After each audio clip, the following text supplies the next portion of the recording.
Kan Mas Wahid. Silakan Pak Mufid, tolong dipandu dulu Pak. Baik, Assalamualaikum warahmatullahi wabarakatuh. Salam sejahtera untuk kita semuanya. Om Swastiastu, Shalom, Namo Buddhaya, salam kebajikan, Rahayu. Hari ini hari Selasa, tanggalnya 17 bulan Mei tahun 2022. Alhamdulillah kita masih bisa dipertemukan kembali. Salam sehat Bapak dan Ibu semuanya. Kita dipertemukan kembali dalam acara Casio Webinar ke-96. Ini sudah seri yang panjang Bapak dan Ibu, dan hari ini telah hadir bersama kita pemateri pada siang hari ini. Beliau adalah Mas Wahid Yunianto dari Siamo Kita Pin Matematika. Hari ini akan membawakan tema realistik matematik. Jadi Bapak dan Ibu, kita akan mulai saja sesi pada siang hari ini, dan nanti Bapak dan Ibu di sesi tanya dan jawab akan ada seri tersendiri atau ada sesi tersendiri, atau nanti mungkin Mas Wahid juga akan memberikan waktunya. Terus nanti akan ada giveaway Mas Wahid, jadi mohon nanti disiapkan entah bentuk pertanyaan, entah kuis, entah apapun nanti dari Mas Wahid. Bapak dan Ibu juga siap-siap karena tentu akan ada giveaway menarik dari Casio. Dan untuk menyingkat waktu karena ini sudah 14.14 waktu Indonesia Barat, saya berikan waktu sepenuhnya kepada Mas Wahid, mungkin sekaligus memperkenalkan diri dari CV dan sebagainya di paparannya. Mas Wahid sudah siap? Siap Pak Mufid. Baik, silahkan Mas Wahid, monggo. Baik, sebelumnya Assalamualaikum warahmatullahi wabarakatuh. Terima kasih Pak Mufid atas kesempatannya dan tim Casio. Selamat siang Bapak Ibu semuanya, semoga dalam keadaan sehat dan berbahagia. Izinkan saya untuk berbagi layar pada kesempatan siang hari ini untuk belajar bersama tentang pendekatan realistic mathematics education untuk membantu meningkatkan atau mengembangkan kemampuan numerasi. Ya, izinkan saya berbagi layar ya. Mudah-mudahan tampak di layar Bapak Ibu semuanya. Oke, Pak Mufid? Tampak ya? Baik. Jadi kesempatan siang hari ini kurang lebih hampir 2 jam nanti ke depan, kita akan belajar bersama tentang pendekatan RME. Kita sebut RME, kalau di Indonesia ada PMR atau PMRI, Pendidikan Matematika Realistik. Ya, ini pada kali ini akan kita paparkan untuk mendukung kemampuan numerasi, yang mana kemampuan numerasi adalah hal yang menjadi perhatian khusus di Kemdikbud sekarang bersama dengan literasi. Baik, sedikit tentang saya Bapak Ibu semuanya. Nama saya Wahid Yunianto. Saya bekerja di Siamo Kita Pin Mathematics sebagai training specialist, atau kalau misalkan Bapak Ibu sudah mengikuti pelatihan dengan PMATK itu namanya Widya Iswara. Ya, kemudian saya juga membantu GTK Kemdikbud sebagai educational consultant numerasi untuk membantu merancang program-program atau kegiatan yang berkaitan dengan numerasi. Educational background, saya mengambil matematika murni di UNY, kemudian melanjutkan S2 di Universitas Sriwijaya dan Utrecht University untuk menempuh atau berfokus pada realistic mathematics education. Kemudian saya menempuh S2 lagi di University College London untuk berfokus pada kompetensi guru matematika. Bidang yang saya tekuni atau bidang yang saya sukai Bapak Ibu, yang pertama ada RME atau Realistic Mathematics Education, pemodelan matematika, mathematical modeling, problem solving, item for assessment, jadi saya membantu mengembangkan soal-soal regional wide assessment untuk Asia Tenggara. Ada Marwa, ada CPLM, itu mirip PISA level SD, kemudian AKM, kemudian untuk soal seleksi ASNP 3K guru matematika, kemudian seleksi PPG prajabatan. Kemudian yang terakhir saya juga menyukai penggunaan teknologi untuk pembelajaran matematika. Itu sedikit tentang saya Bapak Ibu. Jika nanti ada pertanyaan lebih lanjut, bisa menghubungi saya di email di wahid_yunianto@yahoo.co.id. Baik, kita mulai dengan numerasi. Mungkin Bapak Ibu sudah tidak asing lagi dengan numerasi. Ada yang ingin berkomentar di chat yang Bapak Ibu sudah ketahui apa itu numerasi? Silahkan boleh mengungkapkan pengetahuannya di chat box. Apa itu numerasi menurut Bapak Ibu? Silahkan, tidak usah malu-malu.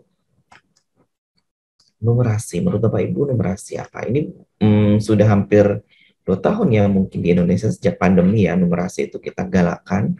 Mungkin sudah tidak asing lagi bagi Bapak Ibu untuk memahami atau mengerti apa itu numerasi.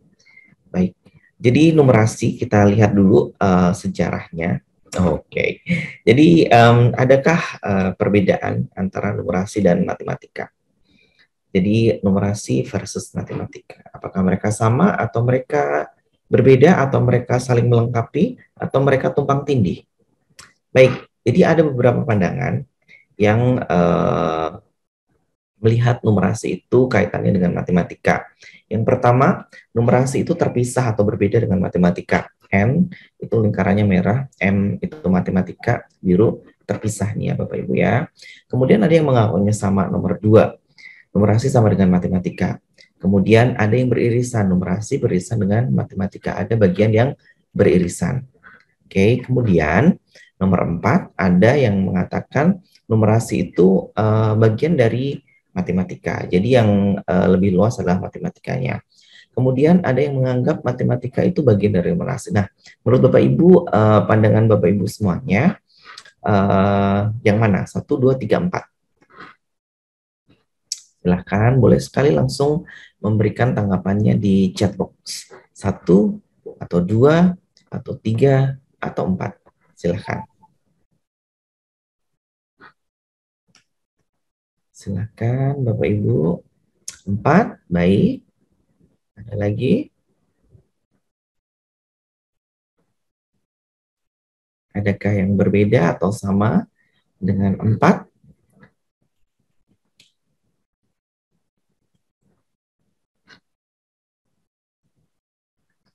Kami tunggu Bapak Ibu. 1, atau 2, atau 3, atau 4, atau 5 bahkan. Menurut Bapak Ibu yang sudah Bapak Ibu pahami, numerasi itu seperti apa kaitannya dengan matematika? Silahkan. Atau jika ingin on mic juga boleh sekali. Saya ingin mendengar apakah ada dari Bapak Ibu yang ingin mengungkapkannya secara langsung. Silahkan. Tidak usah malu ya Bapak Ibu ya. Silakan Bapak Ibu bisa raise hand atau tuliskan di chat box. Begitu ya Mas Wahid ya? Ya. 1, 2, 3, atau 4 nih menurut Bapak Ibu. Lebih merasakan yang mana nih numerasi dengan matematika? Tidak ada yang salah dan benar di sini. Silahkan memberikan aspirasinya. Menurut Bapak Ibu seperti apa numerasi?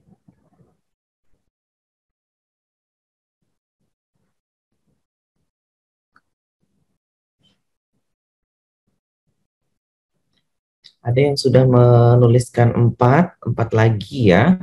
Baik, jadi sudah ada 2 yang berpendapat di sini numerasi bagian dari matematika. Boleh saya melihat pendapatnya dari Bu Ayunda. Boleh on mic Bu Ayunda? Kenapa menurut Ibu numerasi itu bagian dari matematika? Bu Ayunda, bersediakah untuk mengungkapkannya secara langsung? Kenapa lebih memilih 4? Kenapa numerasi bagian dari matematika? Menurut Ibu Ayunda. Silakan Ibu. Mungkin karena numerasi itu kan kayak kemampuan ya, kemampuan yang dikembangkan ketika belajar matematika. Jadi kemampuan dalam matematika itu masuk ke dalam bahasan dari matematika itu sendiri. Mungkin ya Pak. Oke. Tidak ada yang salah kalau saya tanya Bu Ayunda. Berarti yang bertugas mengajar numerasi itu guru matematika atau gimana?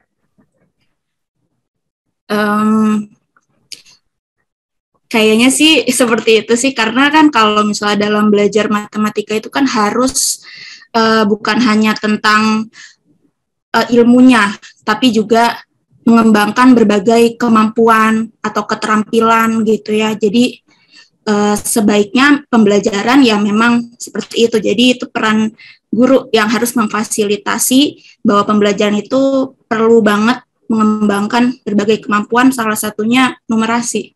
Mungkin sih Pak, kurang lebih seperti itu yang saya tahu. Ibu. Iya, luar biasa jawabannya. Kita akan bahas lebih dalam lagi ya. Kemudian di sini ada Bu Rukoyah nih. Bu Rukoyah boleh on mic?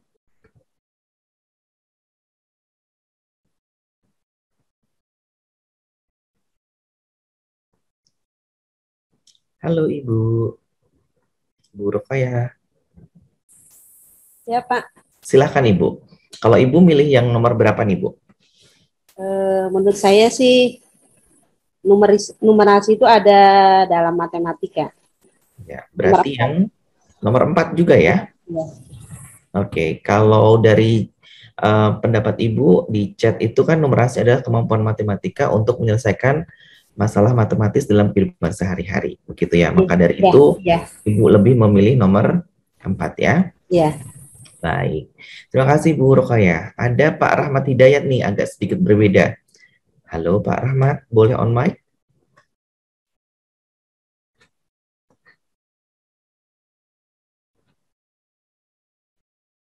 Halo Pak Rahmat. Ya Pak. Ya, kenapa memilih nomor 3 Pak? Kalau nomor 3 tuh kayak, jadi numerasi itu bagian dari matematika, tapi nggak seutuhnya dikembangkan oleh guru matematika semua gitu Pak. Bagian yang tidak dicakup oleh guru matematika.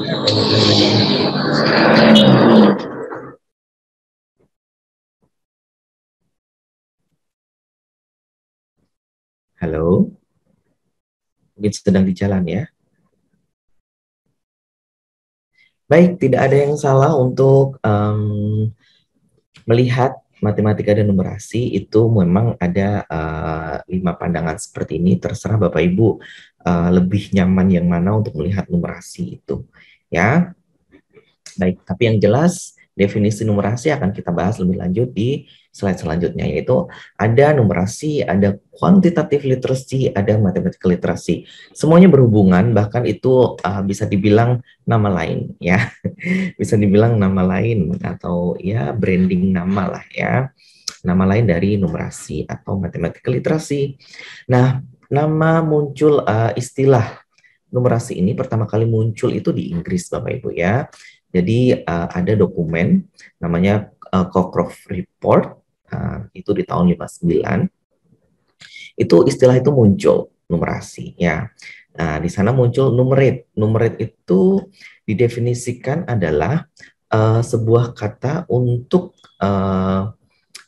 mengungkapkan atau menyajikan cerminan dari literasi ya. Jadi literasi dan numerasi itu tuh sebenarnya cerminan gitu ya. Cerminan dari literasi itu ya numerasi gitu. Ya. Terus di sana dijelaskan bahwa numerasi itu adalah kenyamanan terhadap bilangan. Jadi kalau sudah nyaman berarti sudah numerate gitu ya. Kalau Bapak Ibu masih takut dengan angka, bilangan, berarti belum pada level nyaman. Dan kemampuan untuk menggunakan matematika secara percaya diri terhadap tuntutan kehidupan sehari-hari dan pemahaman informasi yang disajikan dengan istilah matematika. Nah, ini pertama kali muncul istilah numerate dan numerasi itu.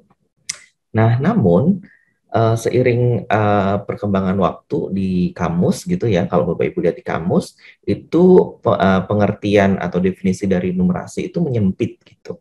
Hanya sebatas kemampuan menggunakan bilangan dan operasinya. Jadi yang diketahui numerasi itu pasti bilangan dan operasinya, hitung-hitungan, rumus dan angka gitu ya.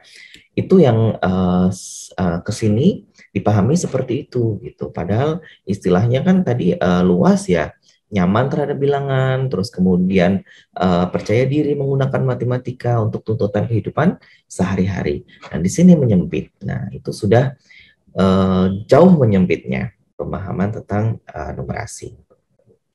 Kemudian untuk literasi matematika ini diambil untuk PISA 2022 ini yang yang tahun ini sedang dilakukan, yaitu kemampuan seseorang untuk bernalar matematis, ya, bernalar untuk memformulasikan, menggunakan, menginterpretasikan matematika untuk menyelesaikan masalah di berbagai konteks dunia nyata.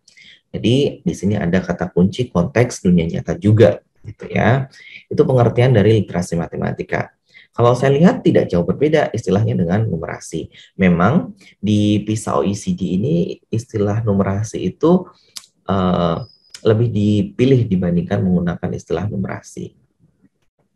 Ya, kemudian literasi matematika di PISA OECD ini menyangkut juga penggunaan konsep, prosedur, fakta, dan alat matematika. Jadi memang untuk mengajarkan literasi matematika memang harus menguasai konsep, menguasai prosedur, menguasai fakta, dan alat matematika. Nah, ini diharapkan supaya dengan literasi matematika ini siswa kita bisa mengetahui peran matematika di dunia. Jadi mereka tidak kaget lagi, kapan saya menggunakan matematika? Kapan saya menggunakan ini nanti kalau sudah lulus? Nah, seperti itu. Dan untuk membuat pendapat, jadi kalau membuat pendapat atau mengungkapkan pendapat itu tidak asal nyeplos gitu ya. Untuk mengambil keputusan juga, jadi tidak asal ambil keputusan. Ya, kemarin saya ngambilnya ngasal, nah bukan seperti itu. Ya, jadi keputusannya supaya bijak dan benar, itu yang dibutuhkan supaya menjadi warga di abad 21 ini yang konstruktif, berperan aktif, dan reflektif. Nah, Bapak Ibu, coba sebutkan alat matematika. Boleh di chat, boleh raise hand, boleh on mic langsung. Menurut Bapak Ibu, alat matematika itu apa saja? Oke. Busur, kalkulator. Ada lagi? Alat matematika. Penggaris, apalagi?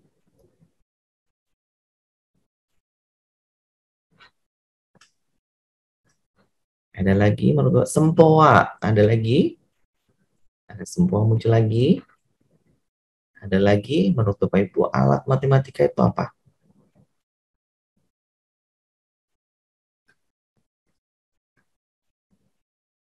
Apalagi? Apa yang terbenak? Apa yang ada di benak Bapak Ibu? Jangka, ya.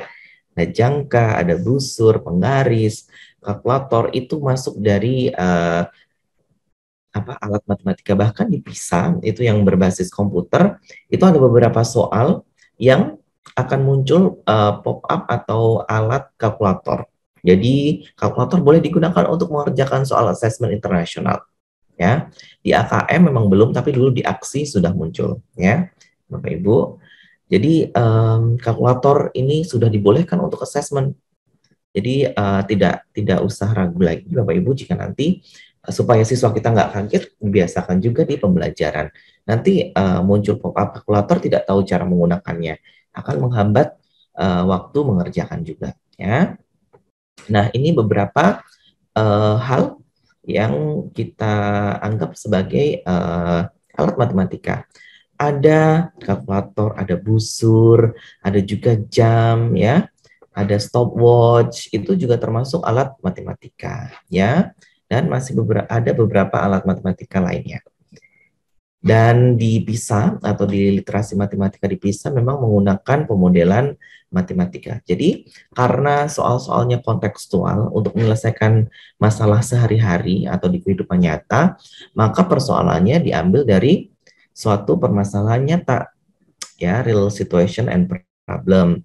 Kemudian itu diubah menjadi bentuk matematika, ya, ditransformasikan, dibuat model matematikanya, kemudian diselesaikan. Setelah diselesaikan dapat hasilnya berupa bilangan, mungkin berupa hasil matematika. Nah, hasil itu harus ditranslasikan kembali, ya, diterjemahkan kembali ke dunia nyata menjadi hasil di dunia nyata. Apakah sudah cocok atau belum? Ya, kalau belum dimodelkan lagi, dan ini disebut pemodelan matematika dan berupa siklus, ya. Jika hasilnya memang belum bisa untuk menjawab, maka harus dimodelkan ulang di model yang lebih tepat atau lebih sesuai. Nah, itu yang digunakan di soal-soal literasi matematika PISA. dan juga numerasi, karena istilahnya mirip. Jadi soal-soal numerasi memang ada beberapa konteks yang digunakan. Kalau dipisah ada 4 konteks ya, personal atau pribadi, kemudian pekerjaan, occupations, terus societal, society, kemudian yang terakhir adalah scientific. Nah, ada 4 kalau dipisah. Tapi kalau di numerasi hanya ada 3, yaitu personal, pribadi, kemudian societal and cultural ya, sosial budaya, kemudian yang terakhir baru scientific. Jadi yang pekerjaan dihapus, tapi sebenarnya pekerjaan masuk di societal juga akhirnya. Gitu. Nah, kalau di Pusmenjar di AKM kita, kemampuan untuk berpikir menggunakan konsep, prosedur, fakta, dan alat matematika. Sama kan ya? Intinya sama. Nah, kata-katanya sama dengan literasi matematika yang ada di PISA. Baik. Nah, untuk mendukung numerasi, kita harus tahu kata kuncinya. Di numerasi itu harus menggunakan apa? Konsep, prosedur, fakta, dan alat matematika. Kita pegang itu. Kemudian kita pegang kata kunci lain, yaitu persoalan sehari-hari, permasalahan sehari-hari. Tujuannya apa? Untuk menjadi warga negara yang produktif. Nah, ini kata kunci yang harus kita pegang. Nah, ini ada beberapa saran para ahli untuk meningkatkan kemampuan numerasi. Gunakan konteks permasalahan sehari-hari yang relevan. Ya, ini konteks di sekitar sekolah, konteks yang ada di lingkungan siswa.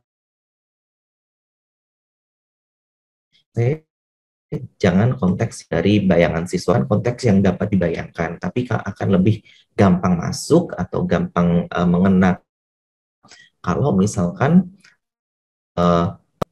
itu dekat dengan siswa kita. Konteks di kantin gitu ya, bisa digunakan. Terus gunakan konteks yang menarik atau konteks yang sedang naik daun atau viral, karena sesuatu yang viral itu gampang dikenal juga sama siswa-siswa kita, bahkan udah tahu, oh di sana ada ini, di sana ada itu gitu ya. Kemudian gunakan integrasi dengan bidang pelajaran lain atau mapel lain. Jadi untuk membelajarkan numerasi, karena nanti tujuannya adalah siswa bisa menggunakan matematika di berbagai konteks, dan konteks itu tidak harus sesuatu yang matematis gitu ya. Jadi misalkan disuruh menyelesaikan pekerjaan di kantor, itu butuh numerasi, butuh matematika di sana. Jadi supaya tidak kaget, siswa juga tidak bertanya-tanya kapan saya menggunakan ini, di mana. Nah, itu integrasikan dengan bidang pelajaran lain ya. Kemudian kita bisa melihat numerasi itu di mana-mana ya, mathematics everywhere gitu ya.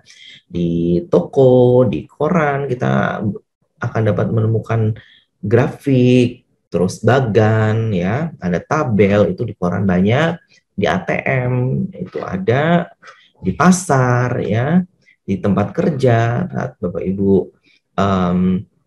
membuat rapor ya, itu ada. Ini ada yang raise hand, boleh sekali dipersilahkan. Saya tadi melihat ada yang raise hand. Silahkan. Tadi ada yang raise hand sepertinya. Silahkan Bapak. Silakan, ini Ibu atau Bapak ya? Ibu, mungkin ya Ibu Deni Alexandra. Oh, Ibu Deni ya. Silakan Ibu. Ini sudah bisa tinggal unmute, Bu. Sudah diizinkan untuk berbicara, Ibu? Ibu Deni atau Bapak Deni nih?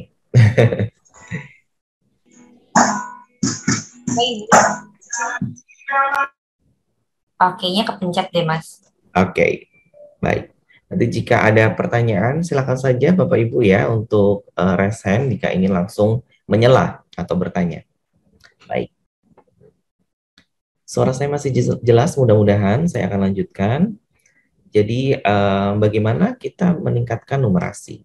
Yaitu tadi menggunakan permasalahan dunia nyata di pembelajaran. Nah, ini sejauh apa Bapak Ibu sudah menggunakan permasalahan dunia nyata atau permasalahan real di pembelajaran. Kalau kita lihat dari buku, itu kadang ada yang konteks, ada yang tidak, kadang ada yang aneh gitu ya. Nah, itu mulailah Bapak Ibu mempelajari lebih dalam dan menggunakan konteks-konteks dunia nyata ya. Karena apa? Biar dekat. Kalau biar dekat ada masalah, dia tahu bagaimana menggunakan matematika di sana sehingga kemampuan numerasinya dikembangkan ya. Terus persoalan sekitar, persoalan yang dekat, persoalan yang membutuhkan solusi ya. Ya, jangan persoalan yang kurang butuh solusi, mengada-ngada itu mungkin bisa dihindari. Kemudian persoalan yang solusinya bermanfaat di masyarakat. Itu gunakan hal seperti itu. Matematika dan alam. Nah, ini penting sekali matematika dan alam. Karena di alam itu banyak sekali matematika, ya. Kenapa? Ada daun yang lembar daunnya ada 3, ada yang 5, ada yang 4, itu gunakan. Itu bisa digunakan. Di bunga juga ada berapa banyaknya kelopak bunga, macam-macam berbeda-beda. Nah, seperti itu. Bahkan di bunga matahari itu ada deret Fibonacci, ya. Di nanas juga ada. Nah, itu gunakan ya supaya siswa mengenal gitu kan. Oh, ada yang matematika di sini. Jangan hanya hitung-hitungan yang tidak bisa dibayangkan. Apa gunanya ini, menghitung ini, tidak tahu manfaatnya gitu ya. Gitu. Kemudian kita punya pendekatan yang namanya Realistic Mathematics Education ya. Atau disingkat RME atau RME. Ya, ini berasal dari Belanda. Awal mulanya dikembangkan atau dicetuskan oleh Hans Rodenthal, seorang profesor dari Utrecht University. Ya, numerasi dan RME ada kaitannya? Ada tentunya. Ya, karena kalau di RME itu juga menggunakan multidisiplinaritas dikaitkan dengan bidang lain, ada pemodelan matematikanya. Kemudian di Realistic Mathematics Education itu ada hal menggunakan konteks ya. Nah, ini Hans Rodenthal, seorang profesor university di mana saya belajar. Kemudian orang yang ingin menelusurikan matematika di Belanda zaman itu, dia tidak mengikuti mainstream yang dilakukan di Amerika ya. Kemudian di Indonesia dikenal sebagai pendidikan matematika realistik. Kira-kira nanti hubungannya antara numerasi dan RME apa ya? Gimana kita bisa membelajarkan yang pembelajaran dengan pendekatan yang bisa mendukung numerasi, yaitu dengan RME.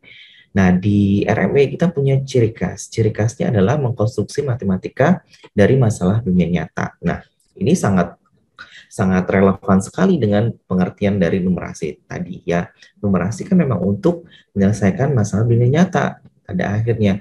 Dan di RME itu konstruksi matematikanya itu diawali dari masalah dunia nyata. Nah, itu disebut dengan matematisasi. Mulai dari contextual problems, kemudian dicari solusinya, dicari menggunakan notasi matematika, simbol matematika, rumus matematika, diselesaikan dengan algoritmanya, kemudian diselesaikan dapat solusi ya.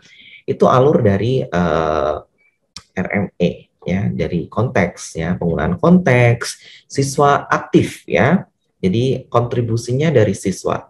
Guru tidak menjelaskan ini rumusnya, kemudian kerjakan, tidak. Jadi ada konteks, siswa disuruh memikirkan secara informal dia akan menyelesaikannya seperti apa. Jadi cara-cara informal itu sangat boleh digunakan. Itu hasil pemikiran siswa, kontribusi siswa itu sangat ditonjolkan di sini. Kemudian siswa boleh menggambar, boleh membuat sketch, boleh merancang blueprint, itu sangat dibolehkan. Pemodelan ya, menggunakan model. Ya, terus pembelajaran interaktif ya. Jadi nanti bisa interaktif antara guru dengan siswa dan juga siswa dengan siswa. Jadi dirancang untuk kolaboratif dan interaktif. Nah, yang terakhir ada keterkaitan antar topik maupun bidang lain. Jadi kalau belajar dengan pendekatan RME itu tidak hanya belajar perkalian-perkalian saja, pasti ada dihubungkan dengan matematika yang lain.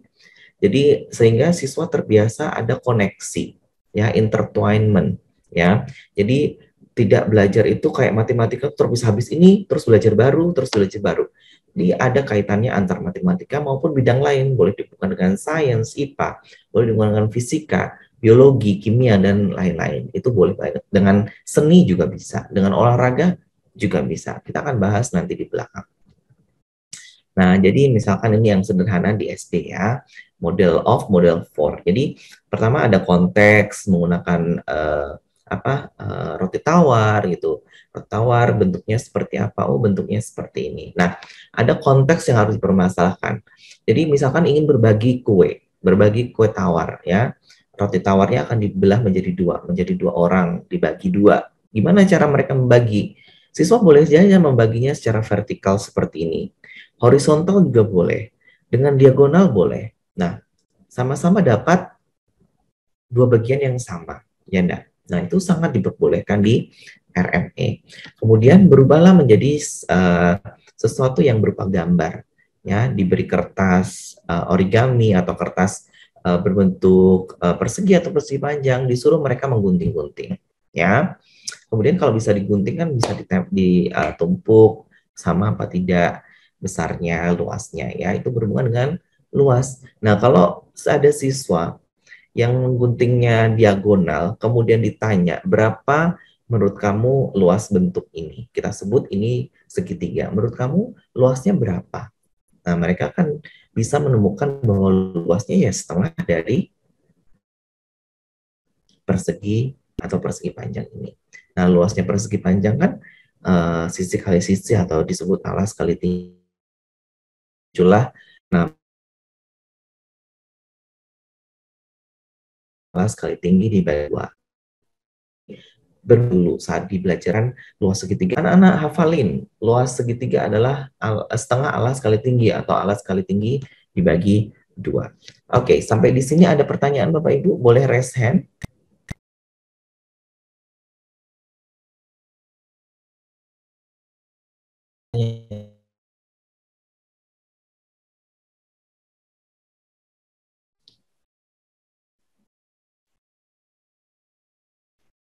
Atau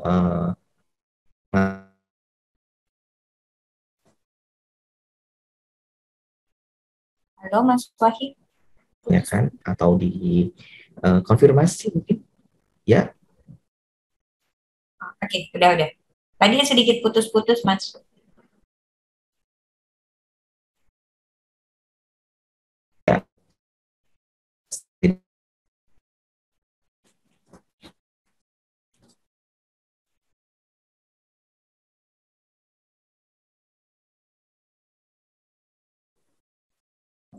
Oke, mohon maaf, tiba-tiba internet saya terputus. Apakah kata-kata kalimat terakhir saya tersampaikan tidak ya? Enggak. Halo? Halo? Nggak jelas Mas, belum, tadi terpotong. Sekarang gimana? Sekarang sudah jelas Mbak. Mas. Oke, baik. Saya berbagi layar kembali ya. Oke. Jika ada pertanyaan, boleh sekali atau ada hal yang ingin dikonfirmasi Bapak Ibu, langsung saja. Boleh chat, boleh di raise hand. Perbedaan RME dan etnomatematika. Baik, dari pertanyaan Pak Nanang Nabar Fakhri Aulia. Pak Nanang atau Ibu ya? Mudah-mudahan saya nggak salah. Pak Nanang sepertinya. Pak Nanang ya. Baik. Perbedaan dengan etnomatematika, kalau etnomatematika itu berasal dari aspek kehidupan manusianya, ya. Jadi memang ada etnomatematika itu misalkan kenapa ini contoh yang sudah diteliti ya, kenapa bangunan rumahnya seperti itu, kenapa membungkus atau merangkai jagungnya kok nggak 5 tapi 6 atau 8. Nah, itu dari aspek seperti itu diteliti. Bedanya RME dengan etnomatematika, kalau RME itu jelas-jelas pendekatan, kalau etnomatematika itu adalah kajian yang mengkaji matematika yang merupakan hasil dari aktivitas manusia. Ya, memang RMA itu memang menganggap mathematics as human activity, tetapi tidak hanya stop sampai di situ, tetapi pendekatan yang harus dilakukan supaya mampu melihat matematika as human activity itu bagaimana. Nah, makanya tadi ada konteks, kemudian siswa aktif, kemudian menggunakan model, kemudian interaktif juga. Kemudian yang terakhir ada kaitan dengan matematika lain ataupun bidang lain. Kalau itu matematika masih tahap mengkaji bahwa aktivitas atau kehidupan manusia itu ada matematika. Ya, matematika muncul dari sana, tapi tidak sejauh ini yang saya pahami tidak ada approach atau metode pembelajaran dengan pendekatan matematika. Jadi masih kajian ilmu yang membahas bahwa ada matematika yang lahir dari interaksi atau kehidupan manusia. Karena etnos itu kan manusia, mathematics, matematika.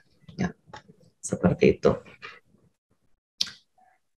Baik, ada pertanyaan juga yang menarik. Apakah kelima karakter harus muncul semua dalam pendekatan RMA? Kalau mau disebut RMA, iya harus muncul. Jadi harus dimulai dengan konteks. Kalau tidak ada konteks, berarti belum RMA ya. Kemudian kalau tidak interaktif, ya jangan disebut RMA gitu kan, karena pakai konteks, tapi hanya satu pihak dari guru yang mengajarkan. Anak-anak ini konteksnya ini, jadi rumusnya ini, kerjakan. Nah itu udah nggak RMA lagi, ya. Kemudian kalau yang terakhir, misalkan nggak ada kaitannya dengan matematika lain atau nggak ada kaitannya dengan bidang lain, ya belum bisa disebut RMA gitu kan, belum komplit gitu.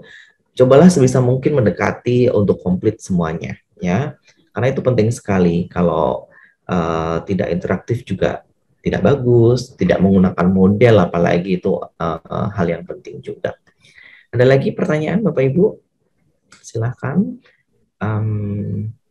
boleh sekali, boleh di Q&A, boleh di chat ya. Oke, kemudian ada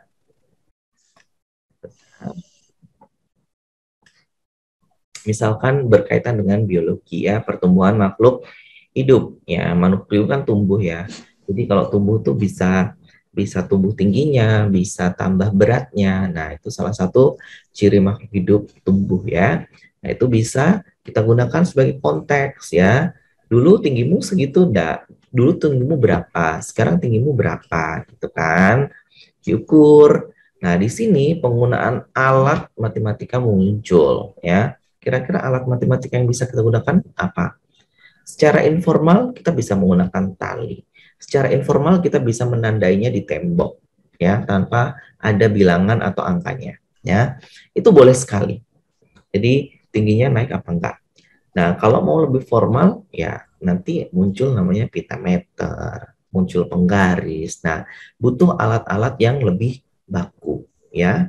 Jadi kita kemas untuk mengenalkan penggaris saja, kita ada alurnya. Tidak serta-merta kita mengenalkan penggaris. Nah, dulu zaman saya penggaris ini apa penggaris? Ada dimulai dari 0 sampai 30, 0 sampai 15, 0 sampai 10. Kemudian ini cara mengukur. Nah, seperti itu zaman dulu saya.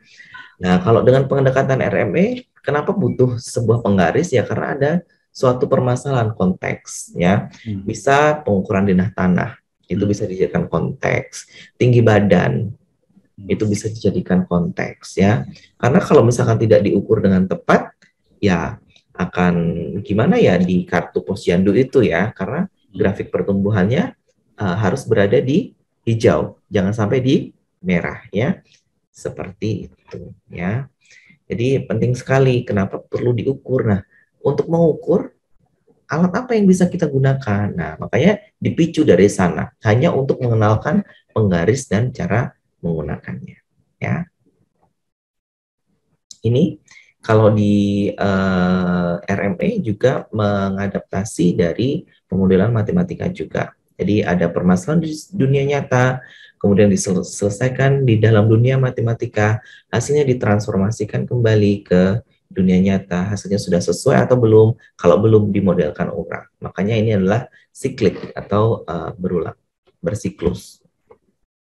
Nah, Ini bisa saya jadikan pertanyaan pemanasan mungkin ya Bapak Ibu ya.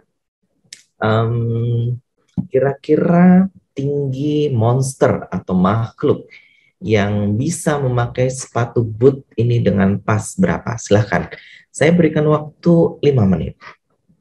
Ya. Kira-kira berapa? Ini jawabannya yang mendekati benar, mendekati pas. Nanti bisa diberi hadiah mungkin. Giveaway. Silahkan. Silahkan coba dijawab Bapak Ibu. Kira-kira dalam meter atau dalam sentimeter boleh. Ya. Tinggi makhluk atau monster yang bisa memakai sepatu ini, sepatu boot ini ya, dengan pas berapa?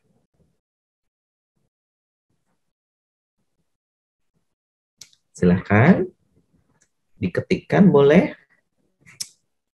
Ada yang bilang 20 meter, terus berapa?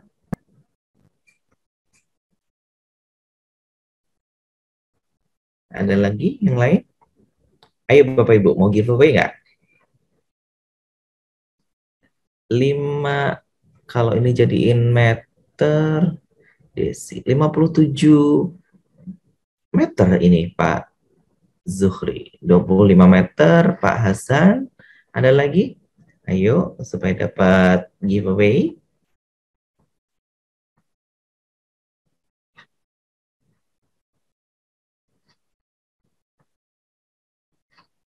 Silahkan.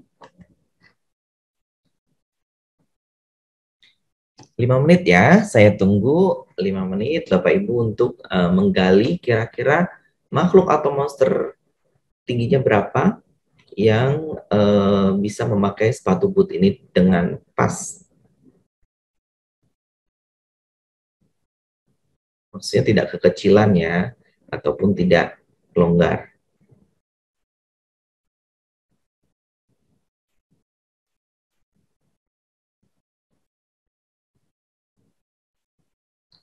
Tinggi sepatu ditambah 2 meter.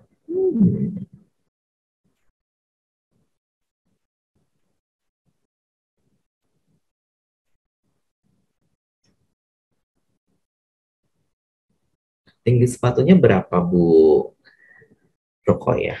Kira-kira tebak.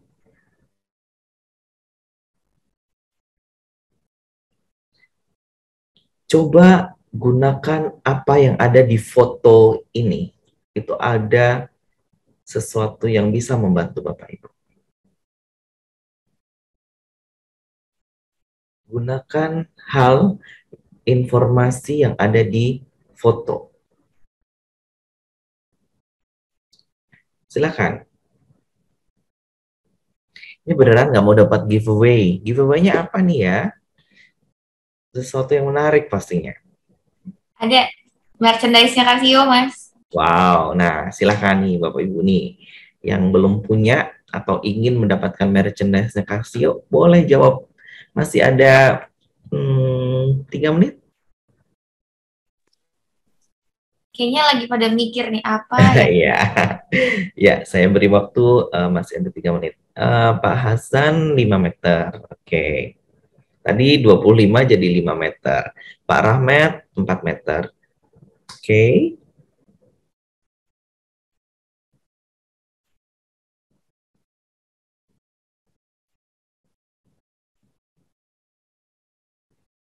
Ada lagi? Ibu-ibu belum nih selain Bu Ruqayyah nih?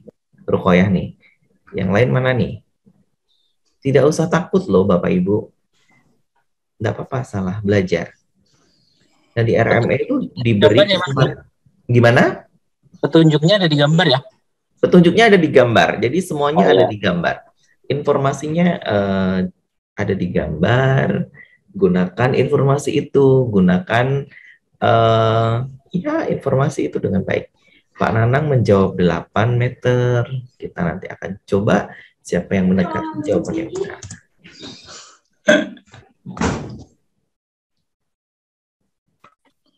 Ya.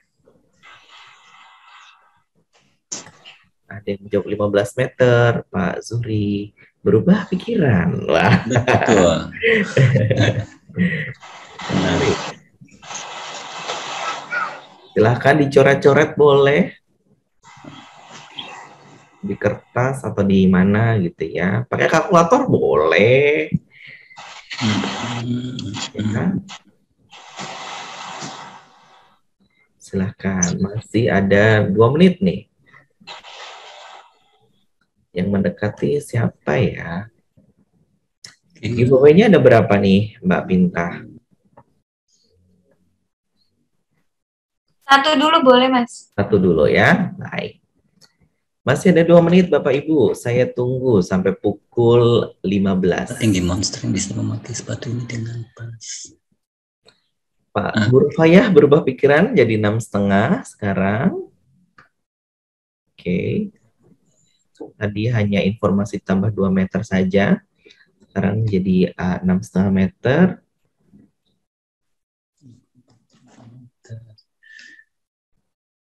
Empat sentimeter. Pak Nanang 8 meter. Bu Ayunda itu 14 meter. Pak Rahmat Saleh 3 kali sepatu normal sama dengan 6 meter. 3 kali sepatu normal 6 meter. Yang ditanya bukan tinggi sepatunya ya, tinggi monsternya, orangnya, tinggi orangnya ya Bapak Ibu ya. Apakah sudah jelas pertanyaannya? Jangan-jangan pada mencari tinggi sepatu nih. Tinggi orangnya ya yang bisa memakai ya, tinggi monsternya. Bukan tinggi sepatunya ya. Kemudian bukan dicari tinggi sepatunya, tinggi orangnya atau monsternya, makhluknya. Sudah? Kurang berapa menit? 1 menit lagi.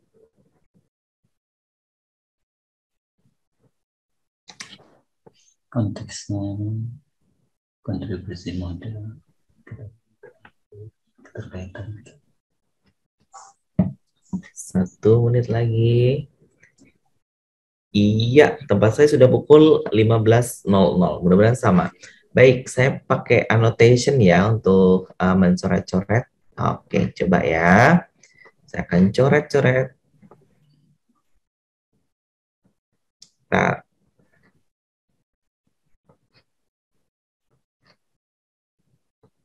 Oke, mudah-mudahan jelas. Bapak Ibu bisa melihat di sini ada foto berempat. Oh iya, ada. Ada lihat bootnya setinggi apa? Oh. Ya, di bawah lutut ya. Ya. Di bawah lutut. Kira-kira ini seberapa body? Seberapa bagian dari body? 1, 2, 3, 4, 8 ya? 4, 5, 6. Oh, 6. Apakah 6? Coba kita hitung ulang ya. Segini 1 ya. 2 sampai segini ya. 3 sampai segini. 4 sampai segini. 5. 5,5? Atau 6? Siapa yang cocok 5,5 atau 6? Menurut Ibu berapa? Ya, 5,5 sepertinya ya Mas ya. 5,5 ya. Coba. Mana mau saya hilang? Mau saya kok hilang? Sebentar ya. Kalau menggunakan annotation ini seperti ini. Sebentar, saya cari mau saya. Kemana ini? Pointernya kenapa menghilang?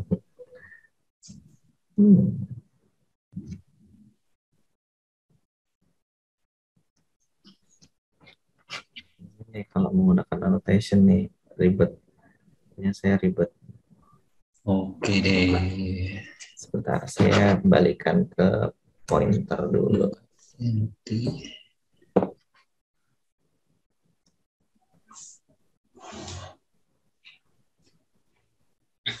Ya, kadang begini kalau menggunakan apa namanya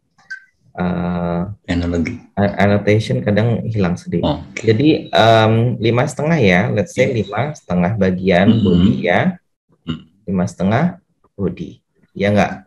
Iya. Jadi sepatu dikalikan bootnya dikalikan 5,5 sama dengan tinggi bodinya ya. Ya. Ya, kali sepatu. Oke, saya hapus dulu, clear. Udah, berarti 5,5 dikali dengan 5 kali sepatunya ya. 5 kali tinggi sepatu sama dengan body atau tinggi badan. Ya. Oke, nah sekarang tinggi sepatu bootnya berapa? Ini ada orang bule. Tinggi bule berapa? 180 mungkin ya. Oke, ini 180 adalah tinggi bule. Ya. Ya. Kita pakai itu. Kemudian ini berapa bagian dari tinggi bule? Kayaknya setengah bagiannya Mas ya. Setengah ya. Setengah sepertinya. Anggap sepatunya berarti setengah kali 180. Karena biasanya ini mirip di udel ya. Ya anggap aja separuh ya. Ya, estimasinya errornya setengah ya. Jadi errornya 180 berarti 90 ya. 90, oke. Kita anggap ini 90 cm. Berarti 90 cm kali 5,5. Ya, berarti kan 450 ditambah 45. Ya enggak?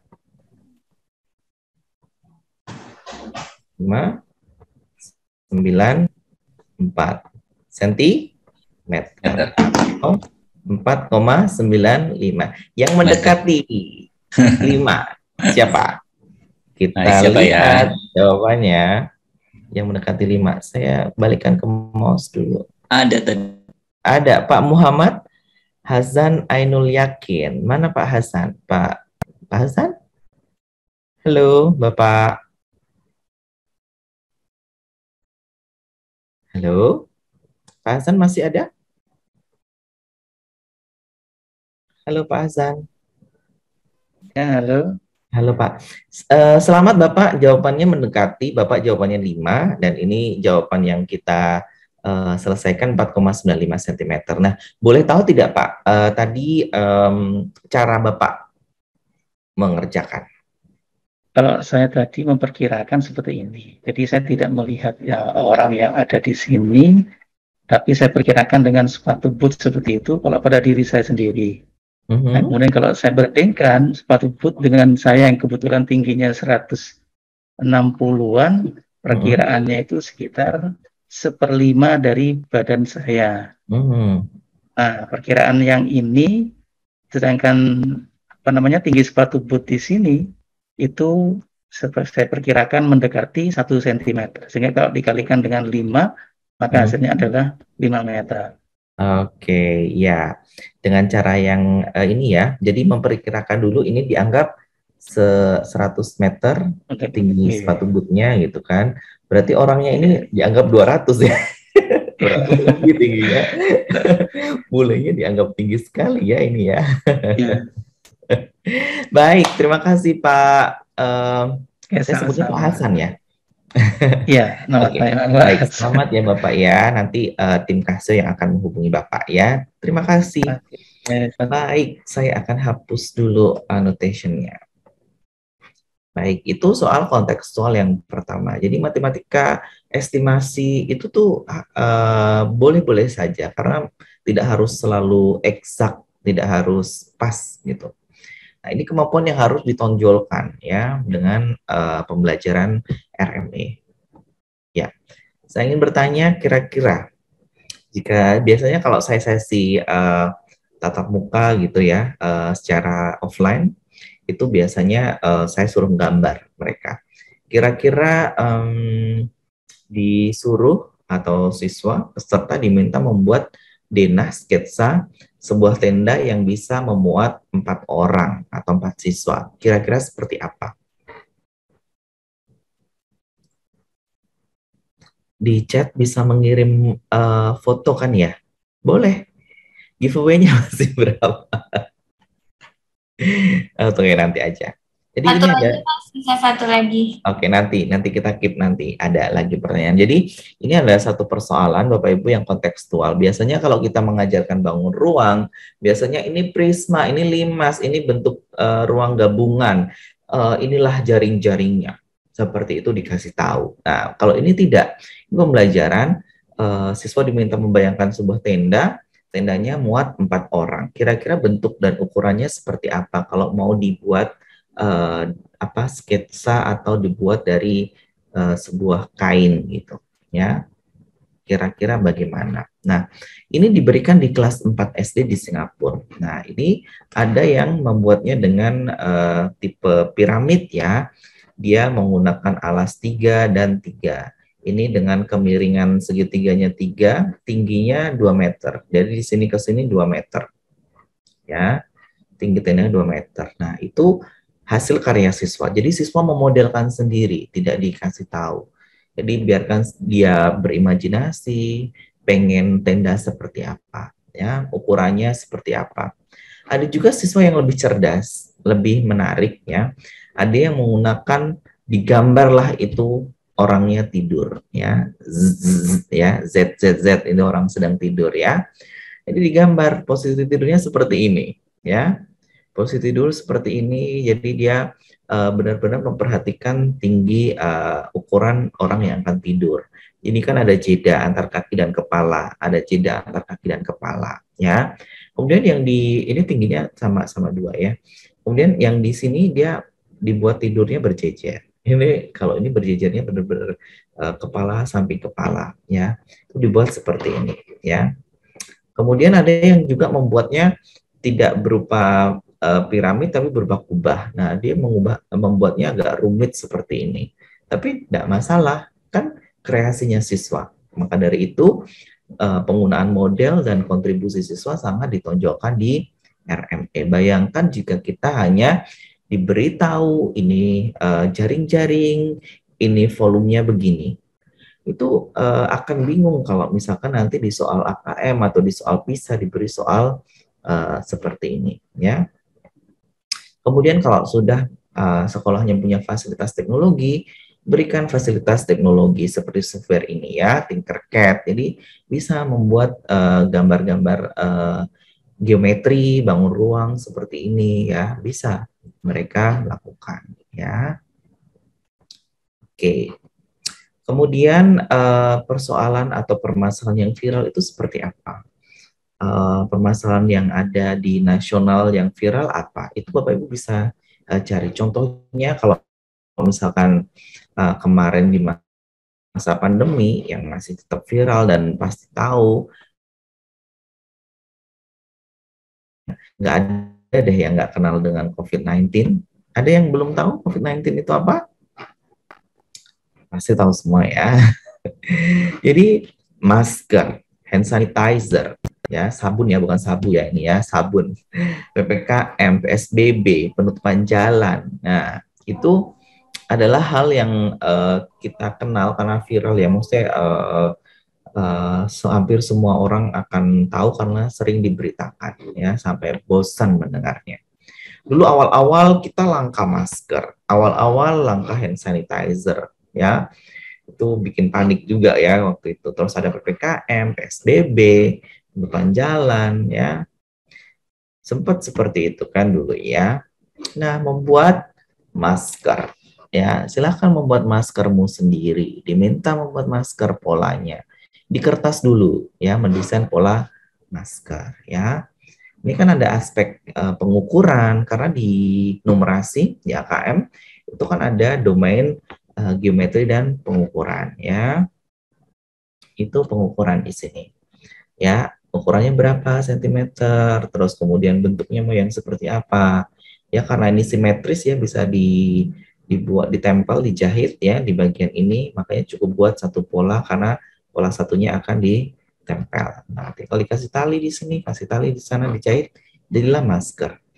Apakah bentuknya masker harus seperti ini dan mengapa bentuknya masker seperti ini? Nah, supaya kan hidung tertutup juga, bagian bawah dagu juga menutup dengan baik. Coba kalau bentuknya yang persegi panjang, nah itu kan bukan model yang bagus sepertinya. model yang persegi panjang. Ya, itu kita kenalkan, kita hubungkan dengan matematika. Nah, ukuran yang baik dan pas itu ininya berapa, kelengkungannya. Biarkan mereka berkreasi. Oh, ini menutup hidung dengan baik. Oh, ini enggak, banyak bolong. Nah, kemudian kita juga bisa merancang hal seperti ini untuk membuat cuci tangan yang tanpa menyentuhnya, ya, diinjak. Nah, bagaimana proses menginjak itu bisa memunculkan air? Nah, itu digali dengan siswa, ya. Penutupan jalan, manakah jalan yang harus ditutup? Nah, ini ditutup jalan tapi pesepeda masih bisa lewat, ya. Ditutup jalan, apakah seefektif apa jalan itu ditutup dan mana saja jalan yang harus ditutup? Mengapa? Dulu tuh di Jogja tuh jalan tengah kota itu udah ditutup jam berapa itu sudah nggak boleh lewat. Nah, gitu. Nah, mungkin hal yang sama di tempat Bapak Ibu. Apakah itu efektif atau tidak? Nah, itu bisa diajak berdiskusi dengan siswa. Kenapa yang harus ditutup jalan ini? Kenapa nggak jalan yang ini saja? Gitu. Didiskusikan dengan siswa. Nah, itu yang akan memunculkan berpikir kritis juga. Oke. Dan solusi dari siswa juga mungkin bisa kita laporkan gitu ke dinas perhubungan ataupun pemangku kebijakan yang lain, ya. Ini hasil dari belajar kami tentang proposal penutupan jalan yang lebih baik, ya, gitu. Jam berapa harus tutup, jam berapa dibuka. Nah, itu juga bisa. Nah, kaitannya dengan mata pelajaran lain, karena di salah satu karakteristik di RME itu bisa menghubungkan kaitan antara matematika maupun dengan bidang lain. Dengan bidang lain misalkan ada PJOK, olahraga, ada seni, ada sains, ada agama, ada sosial. Saya ingin bertanya satu-satu, mungkin Bapak Ibu bisa melihat tidak kaitan matematika dengan PJOK. Silakan. Ya. PJOK. Silakan chat boleh, berbicara langsung boleh. Mungkin panjang ini ya Mas ya, panjang lintasan atletik itu bisa digunakan. Bisa panjangnya karena ada beberapa lapangan yang sangat luas dan siswa hanya cukup berlari berapa meter saja, maka dia cukup lari sampai sejauh mana. Nggak harus full mengitari lintasan, tapi cukup sampai berapa. Nah, itu ditanya ke siswa. Kalau kamu suruh saya lari maraton 100 meter, sampai mana kamu akan lari? Itu kan, itu boleh. Ada lagi mungkin Bapak Ibu yang lain?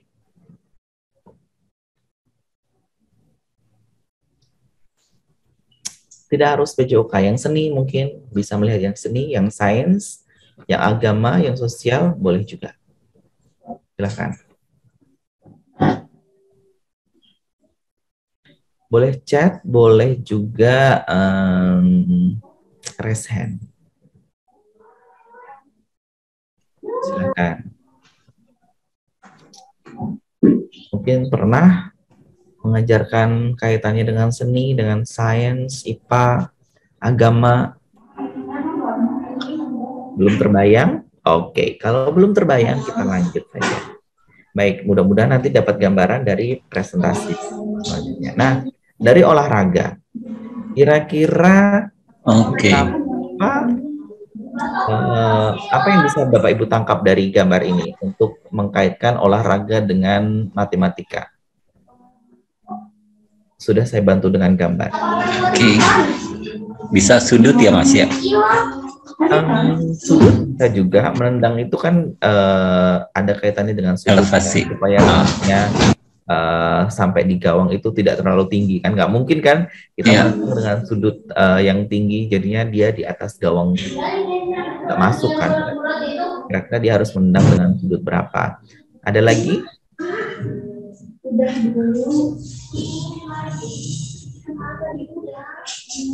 Oke, mungkin Bapak Ibu, Bapak-bapak ya, ini yang tahu tentang sepak bola. Kenapa tendangan penalti itu jaraknya tertentu? Jaraknya berapa, Bapak? Tendangan penalti?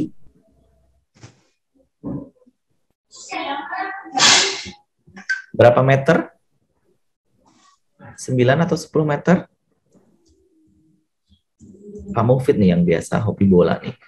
Berapa Pak Mufid tendangan penalti? 11 meter Mas kayaknya. 11 meter. Kenapa 11 meter? Kira-kira terbayang nggak dulu? Ada pertanyaan nggak waktu kita kecil? Kenapa sih jaraknya harus 11? Kira-kira kenapa? Iya. Apakah itu aturan yang asal-asalan? Atau sebenarnya ada alasan di balik itu? Kita nggak pernah dikenalkan sama guru olahraga kita. Kenapa sih jaraknya itu 10 atau 11 meter? Kenapa ya? Kira-kira kalau jaraknya menendangnya 2 meter, gol apa enggak gol? Peluangnya lebih besar gol Mas kayaknya. Ya kan? Atau 5 meter. Karena lebih dekat tuh, lebih gampang mengarahkan bola daripada jarak jauh ya. Kalau jarak jauh kan penjaga gawang atau kiper itu kan akan lebih punya waktu untuk melihat bola kemana. Tapi kalau dekat kan dia tidak tahu karena larinya bola kan cepat, jadi dia tidak punya kesempatan untuk mempelajari arah bola itu kemana gitu kan, kecepatannya bagaimana. Tapi kalau dekat kan akan lebih cepat untuk bergerak itu bola, dan si penendang itu kan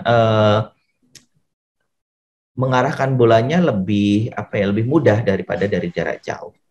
Nah, makanya supaya peluang masuknya itu lebih menantang, makanya jaraknya tidak boleh terlalu dekat gitu, supaya lebih menantang ya. Nanti nggak seru kita main bola kok gampang banget gol ya gitu. Nah, itu salah satu dari PJOK. Kalau dari seni, nah ini ada gambar-gambar seni yang ketemu dari game. Ini mungkin nggak ya, yang gambar ini naik, ini naik, ini naik, ini naik, naik lah, semuanya kok naik. Naik terus ya, nggak turun-turun nih. Nah, kok bisa? Mungkin nggak ini? Nah, itu kita bisa kemas di pembelajaran matematika kita supaya lebih menarik ke siswa. Ini namanya impossible object, objek yang tidak mungkin terjadi. Tapi di gambar bisa kok bisa gitu ya. Nah, tapi di kenyataannya nggak bisa konfigurasi seperti ini, ya, nggak bisa. Oke, ini juga, ini Bapak Ibu anggap luar apa dalam? Luar, luar, luar, luar, terus kemana? Nah, ini juga nggak mungkin. Kemudian seni. Nah, saat kita belajar mungkin di SD, warna primer, warna sekunder, warna tersier, itu kita bisa gunakan di sini, mencampur berapa proporsi warna ini, yang biru, berapa yang kuning, supaya hijaunya seperti ini. Nah, itu bisa kita gunakan untuk seni. Ya. Kemudian seni juga yang lain, ini adalah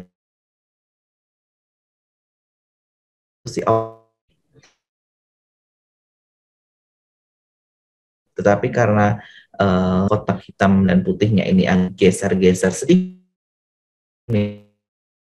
tidak lurus. Ya, baik Bapak Ibu, saya dapat notifikasi internet saya tidak stabil. Apakah suara saya masih terdengar jelas? Masih Mas, masih jelas. Kadang memang putus. Iya. Baik. Oke, untuk kaitannya dengan agama. Nah, kita kan punya hari raya besar ya. Kalau di Islam mungkin punya hari raya Idul Fitri, Idul Adha. Di Hindu ada Nyepi, Buddha ada Waisak, ada Natal dan sebagainya. Mungkin nggak kita akan bersamaan hari? Mungkin tidak.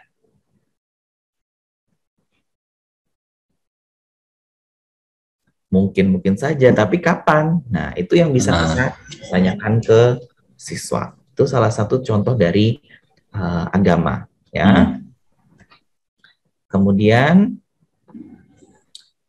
dari permainan. Nah, permainan kita banyak sekali, permainan gundu, permainan go back sodor, terus permainan kalau di tempat saya ini namanya sudamanda gitu kan. Mungkin di tempat Ibu namanya sama, Bapak Ibu ya. Kemudian ada karambol, ada juga permainan ini juga sudamanda versi lain ya.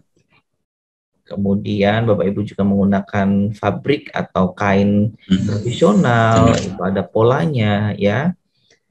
habis berbentuk apa, itu bisa diamati polanya, karena pola itu juga sangat penting untuk pembelajaran numerasi. Kemudian resep makanan. Nah, resep makanan ada banyak sekali. Nah, itu bisa juga untuk membelajarkan numerasi, ya, dengan pendekatan RME. Nah, ini saya berikan contoh bentuk kemasan makanan, mungkin di tempat Bapak Ibu kenapa bisa berbentuk seperti itu dengan mudah.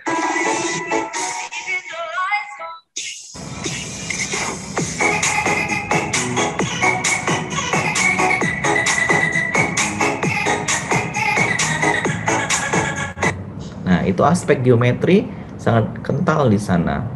Nah, seperti itu kan dengan daun pandan membuat cetakan jenang atau kue-kuean tradisional itu, menggunakan tie-dye, membuat ini kan menggunakan prinsip jari-jari lingkaran.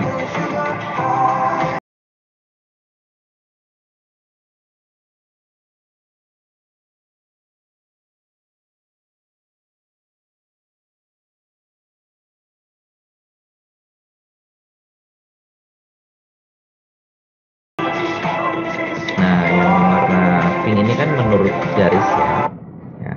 Kemudian, jadi dengan alat matematika itu bisa penggaris, jangka busur, tabel, kalkulator, GeoGebra, Microsoft Excel, Desmos, macam-macam semua teknologi bisa digunakan. Kemudian saya punya aktivitas Bapak Ibu, mungkin ini bisa jadi giveaway, ya. Silahkan Bapak Ibu klik, saya akan coba kopikan ini ya. Ini kerjakan, yang paling cepat mungkin bisa dapat giveaway. Silahkan.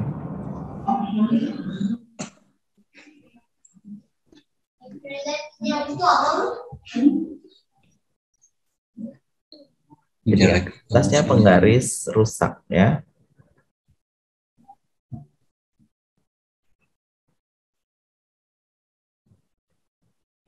Silahkan. Yang jangkrik,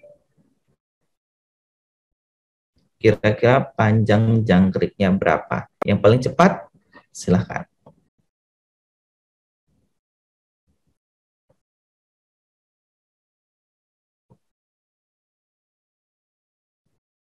Silahkan.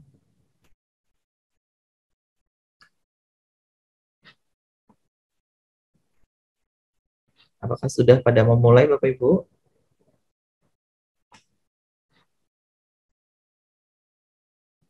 Masukkan nama.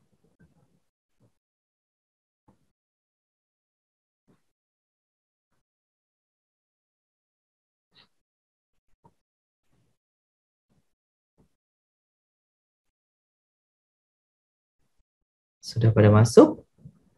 Saya belum melihatnya.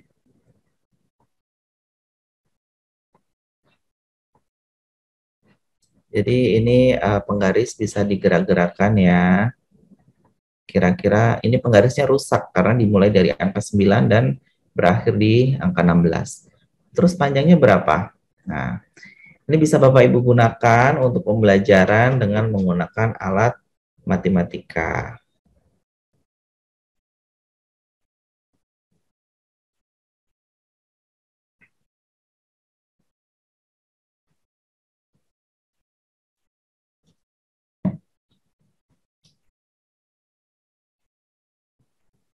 Ya, saya akan lanjutkan saja Bapak Ibu.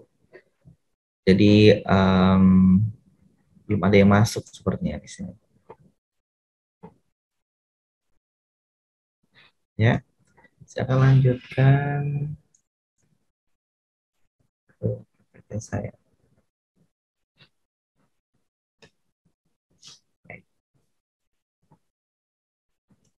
Baik, ini adalah penggaris yang rusak yang Bapak Ibu bisa coba untuk menantang siswa Bapak Ibu untuk tetap masih menggunakan penggaris yang rusak untuk mengukur. Nah, itu kemampuan numerasi yang harus kita kembangkan juga, menggunakan keterbatasan untuk tetap bisa menyelesaikan permasalahan.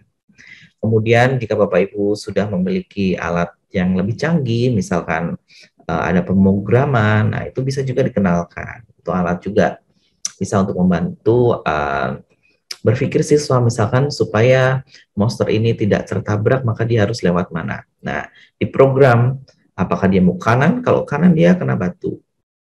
Nah, apakah ke bawah? Ke bawah, ke bawah, ke kanan. Nah, itu bisa. Nah, seperti itu. Nah, itu yang bisa saya sampaikan pada kesempatan kali ini. Bapak Ibu, silahkan jika nanti ada pertanyaan, silahkan saya beri waktu. Terima kasih, saya kembalikan ke moderator. Oke, terima kasih atas paparannya Mas Wahid. Oke, menarik sekali ya, menarik sekali apa yang disampaikan. Memang mungkin untuk beberapa rekan kita memang ini sedikit mungkin belum begitu familiar, tapi kita sangat menarik sekali kalau untuk dicoba. Silakan dari peserta apabila ada yang ingin ditanyakan terkait apa yang sudah disampaikan oleh narasumber kita. Silakan boleh menulis di kolom chat ataupun mau langsung bertanya kepada Mas Wahid. Oke, silakan Bapak Ibu. Ada yang ingin ditanyakan? Oke. Ini ada tidak? Oke. Mas Wahid, sebetulnya kalau untuk mencari konteks yang terkait dengan yang untuk dipakai dalam RMA ini idenya kita biasanya lebih mudah dapatnya dari mana ya Mas Wahid ya? Kalau pengalaman saya pribadi, saya kalau mencari inspirasi gitu ya Pak ya, saya biasanya kalau lagi perjalanan di jalan gitu, saya melihat di sekitar gitu, ada itu, saya foto. Terus saya jadikan konteks, ini bisa saya gunakan. Misalkan saya belanja, ada diskon itu mililiter segini dengan yang mililiter segini, sebenarnya lebih murah yang mana? Itu saya foto bandingkan. Jadi saat saya bepergian atau berada di suatu tempat, saya selalu kayak belanja konteks ya. Selalu mencari uang, bisa nggak ya itu saya jadikan konteks. Misalnya saya mau melihat gedung atau tugu gitu kan, saya foto gitu. Nah ini bisa digunain. Sebetulnya dekat ya dengan kita konteksnya ya, cuman kita belum sadar, belum aware ya bahwa itu bisa digunakan ya sebenarnya ya. Silakan Bapak Ibu. Kita lihat ini ada. Nah ini ada pertanyaan dari Pak Nanang lagi, Mas Wahid. Silakan. Bedanya RMI dengan PMRI apa katanya, Mas Wahid? Iya, jadi untuk aslinya kan RME dari Belanda ya, terus kemudian para profesor doktor ya dikuliahkan di Belanda, di Utrecht waktu itu untuk belajar RME. Di Indonesia diadaptasi menjadi pendekatan pendidikan matematika realistik. Pelabelan saja menjadi keindonesiaan gitu ya, lebih Indonesia mungkin ya, budaya-budayanya mungkin yang digunakan lebih Indonesia gitu ya, konteks-konteksnya. Pada dasarnya pendekatannya, karakteristiknya masih sama, mencakup. Pak Nanang, begitu ya tadi sebetulnya sama saja, hanya pelabelannya saja berbeda ya, secara konsep RME dengan PMRI sama saja. Ini boleh bertanya saya Mas Wahid ya? Ya. Ini kalau kita gunakan konteks yang dari Belandanya ini, apa bisa kita coba mungkin di kelas kita ini Mas Wahid? Sebenarnya bisa-bisa saja selama siswa mampu membayangkan ya.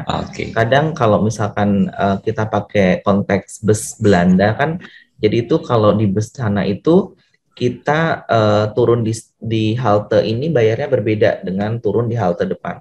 Kalau di Trans Jogja ataupun Trans Jakarta itu kayaknya sama, dalam satu rute itu mau turun di mana tetap bayarnya sama. Kalau di Jogja, Trans Jogja masih seperti itu. Tapi kalau di Belanda itu tuh beda. Turun di halte ini nge-tap dengan kartu gitu kan, itu ke-charge-nya beda. Nah, karena di Indonesia itu belum yang tipe tap, karena kalau di Jogja itu masih lewat gate depan dibantu penjaga masuk gerbang gitu kan. Nah, kalau di sana itu sudah menggunakan kartu gitu. Jadi konteks ini mungkin akan baru bagi siswa kita, jadi harus berhati-hati. Kalau misalkan konteks juga di sana, kalau di SD di sekolah sudah ada vending machine, di sini kan belum tentu ada di sekolah, ya. Betul. Nah itu juga harus, kita nggak bisa membayangkan hal seperti itu. Jadi harus berhati-hati kalau mau mengadaptasi atau mau menggunakan gitu. Misalkan di Papua nih mau menggunakan konteks Jawa kereta pun juga harus hati-hati gitu. Gitu. Karena belum tentu mereka pernah melihat kereta gitu. Cuma kalau udah ada TV, mereka jadi tahu kereta, oh kereta tuh kayak gitu. Cuman ada TV pun juga kadang belum bisa paham, oh kereta itu gini ya cara naiknya atau beroperasinya gitu kan. Iya. Ya, silakan Bapak Ibu, ada yang ingin ditanyakan? Silakan boleh menulis di kolom chat atau mau bertanya langsung kepada Mas Wahid. Oke, masih ada? Oke, belum. Mas Wahid, ini kalau berdasarkan ini sudah banyak sekali Mas Wahid menulis research penelitian mengenai RME. Ini yang menjadi salah satu kesulitan terbesar bagi guru ini untuk melakukan pembelajaran menggunakan RME ini. Apa kira-kira Mas Wahid ya, kesulitan yang paling besar yang dihadapi guru kalau mau melakukan RME ini? Pertanyaan yang luar biasa. Soalnya belum pernah mencoba, jadi udah takut kebayang apa ya susahnya ya kira-kira. Jadi hal pertama memang kesulitannya adalah untuk membuat konteks. Jadi guru harus belajar berkreasi menggunakan konteks ya. Konteks ini kadang ada yang membuat mengada-ngada gitu kan. Konteksnya nggak realistis, maksudnya sebenarnya terlalu gimana ya? Ada terlalu maksa mungkin ya. Misalnya nih yang menurut saya agak lucu, misal nih mengecat genteng ya. Coba mengecat genteng, menurut Bapak gimana? Aduh, masa anak-anak suruh mengecat genteng ya? Ya kan, berapa banyak cat yang digunakan untuk mengecat genteng. Mengecat tembok masih oke lah ya. Tapi genteng kayaknya agak memaksa gitu misalnya ya. Jadi ya yang lebih relevan lah ya gitu. Kamera saya mati tiba-tiba. Nah, ini Mas ada yang bertanya Mas di kolom chat Mas. Ya. Oh, ini Kalau katanya. materinya untuk SMA yang sudah tingkat tinggi bisa tidak ya? Sebenarnya bisa-bisa saja. Jadi progressive mathematization itu kalau berdasarkan teorinya Freudenthal itu sesuatu itu kan berkembang ya. Jadi apa yang menjadi realistik di sini adalah sesuatu yang dianggap nyata bagi siswa. Jika misalnya matrik itu sudah dianggap sesuatu yang konkret, sesuatu yang bisa dibayangkan oleh siswa, maka konteks matrik itu sudah menjadi konteks sebenarnya. Tetapi kalau saya pribadi untuk matrik sendiri, saya gunakan dengan permasalahan yang realistis. Misalkan sebenarnya untuk encoding suatu sandi atau password, enkripsi, itu diubah melalui matrik gitu. Nah, matrik apa yang bisa kita gunakan supaya pesan itu tersembunyi dengan baik dan susah untuk di-crack, susah untuk dipecahkan. Nah, maka dari itu kita akan belajar matrik gitu kan. Diamati polanya. Kalau misalkan matrik A, matrik B gitu misalnya, ditambahkan operasi penjumlahan, pencet pakai kalkulator, hasilnya seperti apa? Apakah sama dengan menjumlahkan bilangan biasa? Kalau untuk penjumlahan masih sama ya, suku-suku yang bersesuaian masih dijumlahkan. Tapi untuk perkalian itu akan berubah total. Nah, itu yang kita kembangkan dengan kalkulator. Kalkulator akan membantu mengeksekusinya dan siswa melihat polanya. Oh, ini kok jadi ini kok jadi ini. Sebenarnya apa yang dioperasikan gitu. Nah, itu belajar menggunakan konteks kemudian dibantu dengan alat. Untuk SMA masih bisa, walaupun dikatakan bahwa sesuatu di SMA itu tuh tidak melulu harus konteks yang dunia nyata, tapi tetap bisa gitu. Misalnya kalau misalnya integral ya atau turunan. Itu bisa diawali dengan konteks. Jadi kalau misalkan kita menggunakan integral itu kan luasan tidak di bawah kurva ya. Nah, kalau misalkan kira-kira kalau ada tanah longsor, longsornya segitu, dan itu ada bisa grafik yang bisa didekati longsorannya. Nah, kan berarti kan garis yang miring ini dikurangi garis lengkung ini. Nah, kalau kita tahu persamaannya, kita bisa memperkirakan berapa longsoran yang terjadi. Gitu. Seperti itu. Jadi SMA masih bisa gitu. Dan sudah dikatakan bahwa di SMA sesuatu dalam dunia matematika pun bisa jadi konteks gitu. Ya. Ini ada pertanyaan di kolom chat, Mas. Oh, masih banyak ini ya. Kemudian ada pertanyaan dari Pak Agung ya. Siswa saya, siswa SD, dulu pernah dapat pelatihan dari Sikim.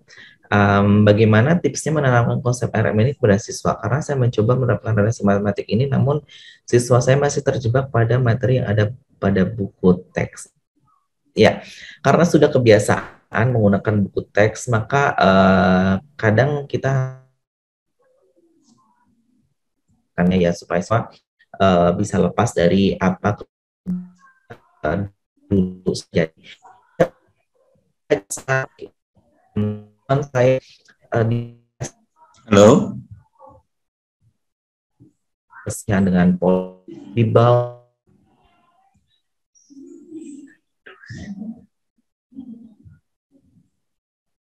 cara menata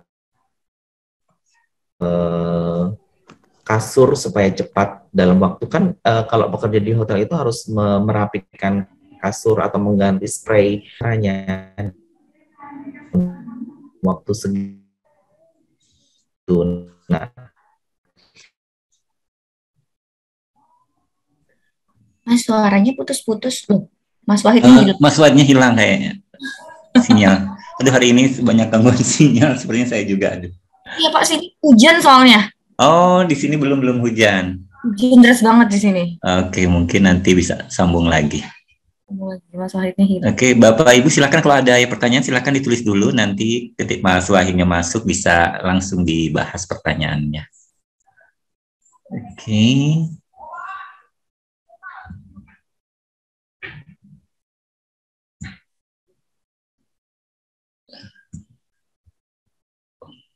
Mbak Pinta, untuk absensi ini memang ada di share hari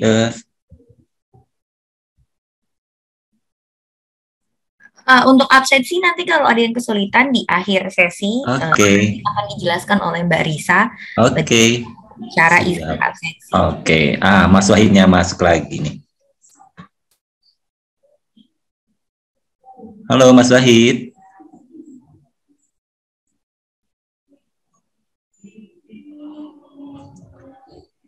Halo, Mas Wahid. Oke. Alhamdulillah. Maaf Bapak Ibu terputus. Oh iya. Iya. Dimaafkan. Apa ya tadi ya yang tersampaikan? Tadi sebetulnya saya dari awal jawaban untuk Mas Agung belum jelas dari awal Mas Wahidnya. Karena putus-putus tadi.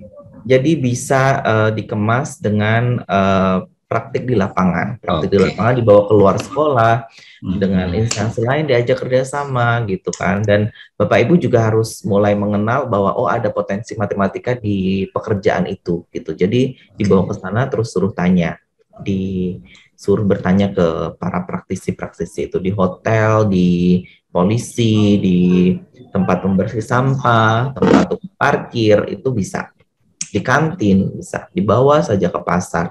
Gitu. Jadi tidak harus Bapak buatlah variasi supaya mereka mulai terbiasa variasi bahwa belajar matematika itu tidak harus dari buku. Ya.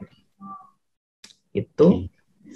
Oke, cukup jelas. Oke, untuk Mas Agung, Pak Agung sudah jelas jawabannya dari Mas Wahid. Oke, Bapak Ibu, apabila masih ada pertanyaan silahkan ditulis di kolom chat atau ingin bertanya langsung juga mangga dipersilahkan. Mungkin saya sedikit menambahkan tadi tantangan bagi guru selain membuat konteks adalah untuk bersabar dalam artian kalau kita memberikan persoalan, mungkin siswa akan gampang bertanya gitu kan, nggak bisa atau pengen segera dapat jawabannya atau dapat rumusnya. Itu kadang guru kurang begitu bersabar untuk menahan itu dan bertanya dengan pertanyaan yang lebih bagus. Nah, itu juga menjadi tantangan. Jadi kurang sabar karena memang butuh waktu tertentu setelah diberikan soal atau konteks gitu, biarkan mereka berpikir dulu, jangan langsung diberikan cara, jangan langsung ya. Seperti itu. Dibiasakan dulu karena kadang kita terlalu gemes atau gergetan gitu pengen segera memberikan jawaban. Betul, sangat betul sekali itu. Kadang-kadang kita ingin cepat beres masalahnya langsung ingin menjawab pertanyaan siswa. Ini Mas Baik, kalau boleh saya mengambil bukan kesimpulan ya, RME ini lebih kepada pembelajarannya itu aplikasi dari konsep yang kita miliki atau bisa juga menemukan konsep dengan RME ini, Mas Wahid? Kalau RME lebih menemukan konsep, Pak. Karena konstruktivisme, jadi lebih bagaimana belajar dari konteks untuk menemukan matematika. Siap. Bapak Ibu, ya silakan Mas Wahid. Karena saya ada kegiatan lanjutan nanti di jam 4, jadi saya harus ke ruang meeting. Jadi terima kasih banyak Bapak Ibu atas partisipasinya, semoga bermanfaat. Saya mohon maaf jika ada kekurangan atau ada kesalahan yang saya lakukan pada kesempatan kali ini. Izinkan saya untuk meninggalkan pertemuan ini. Terima kasih sekali lagi. Saya akhiri. Assalamualaikum warahmatullahi wabarakatuh. Waalaikumsalam warahmatullahi wabarakatuh. Terima kasih Mas Wahid sudah memberikan banyak pencerahan untuk materi RME dan numerasi ini. Mudah-mudahan apa yang kita dapatkan pada kesempatan ini bisa kita aplikasikan di kelas-kelas kita, sehingga mungkin pembelajaran matematika kita akan lebih bermakna bagi siswa akan lebih menyenangi untuk belajar matematika. Oke, sebelum kita akhiri, mungkin dari Mbak Risa atau Mbak Pinta ada yang ingin disampaikan terkait? Iya Pak, sebentar. Halo Mbak Risa. Halo. Nah, silakan Mbak Risa. Oke, saya share screen ya. Sebentar.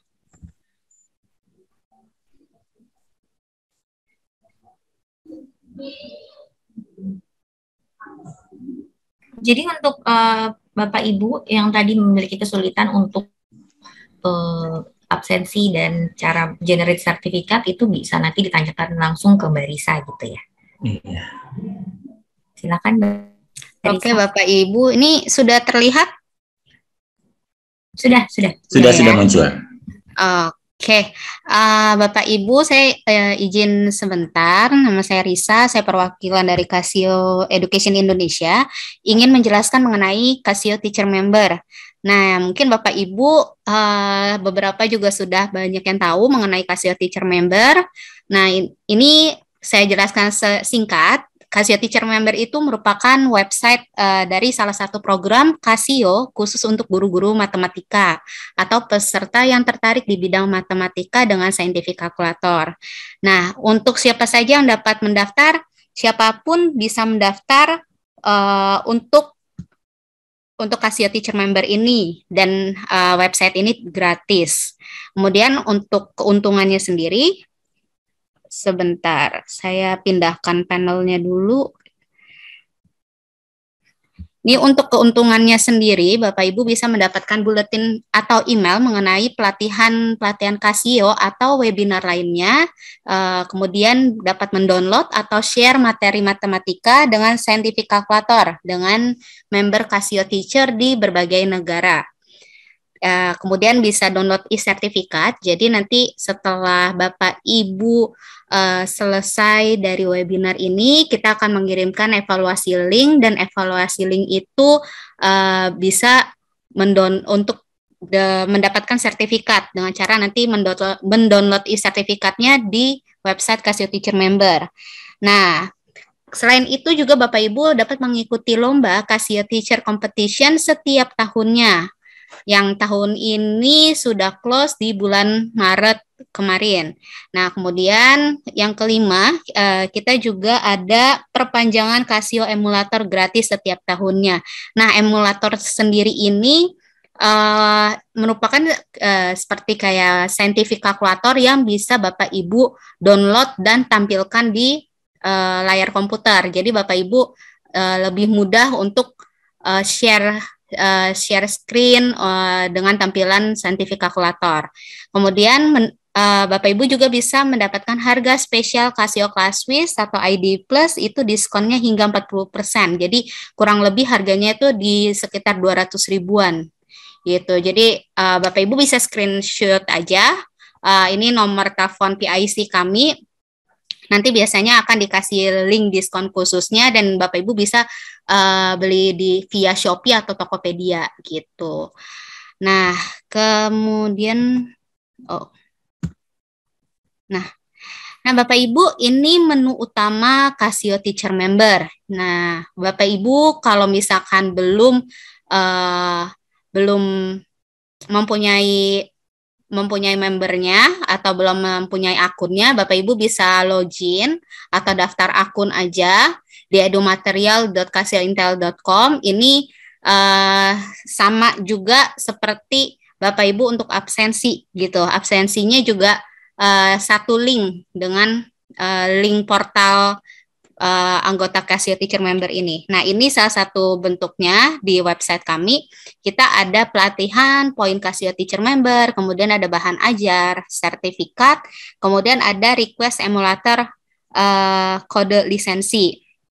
Nah, ini saya bahas dulu untuk Casio Teacher Member sendiri. Kita ada poin Casio Teacher Member. Nah, Bapak Ibu bisa klik aja, dilihat poin CT saya, itu dapat melihat jumlah poin yang saat ini ada.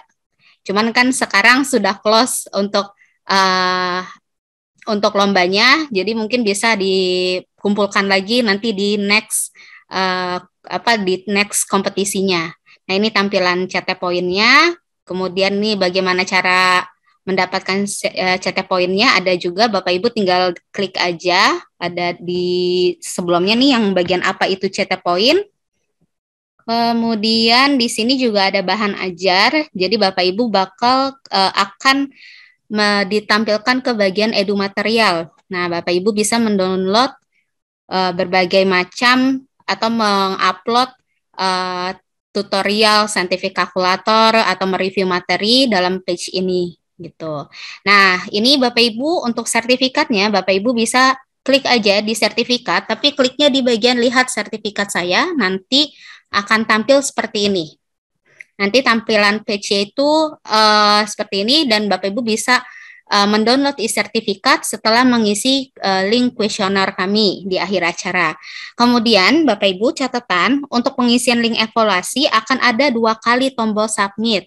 Nah, mohon untuk diklik 1 kali saja masing-masing tombol submitnya. Tunggu loading submitnya itu kurang lebih 5 detik sampai 10 detik, tergantung dari sinyalnya juga. Jadi jangan diklik berkali-kali karena itu bakal error gitu. Nah, ini yang next-nya saya jelaskan lagi untuk emulator lisensinya. Ini Bapak Ibu bisa, kita ada tutorialnya, ada di YouTube, Casio Education. Bapak Ibu tinggal cari aja tutorial cara meminta kode lisensi gitu. Tutorialnya ada di YouTube Casio Education. Nah, seperti ini. Ini cara di YouTube-nya kita subjeknya cara perpanjang lisensi kode emulator Casio. Dan ini gratis, setiap tahunnya Bapak Ibu bisa renewal lagi dan itu gratis gitu. Sekian untuk kurang lebih untuk Casio Teacher Member-nya. Mungkin ada yang mau ditanyakan Bapak Ibu?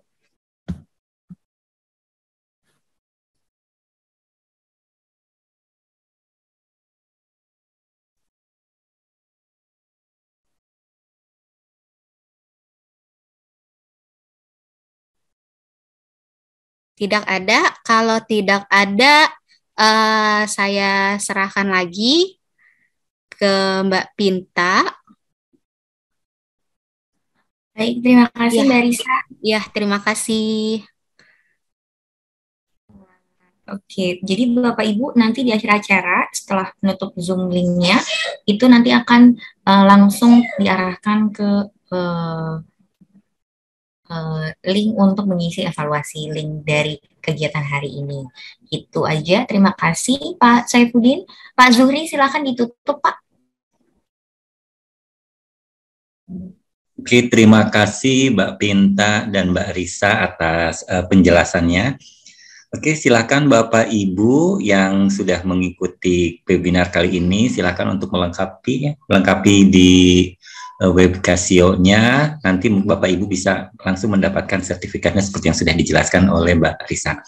Oke, webinar kali ini bersama Mr. Wahid bersama Mas Wahid dari Simil Kitab Inmed tentang RME dan numerasi. Alhamdulillah sudah kita ikuti bersama-sama. Mudah-mudahan apa yang kita peroleh hari ini bisa memberikan manfaat buat kita, buat anak-anak didik kita, dan buat Indonesia. Itu saja yang bisa kami sampaikan. Kita ucapkan alhamdulillah bersama-sama. Alhamdulillahirrahmanirrahim. Mangga Bapak Ibu silakan untuk live ya. Mungkin Bu Risa live dari ini dan langsung dibawa ke Casio-nya. Oke, mangga silakan.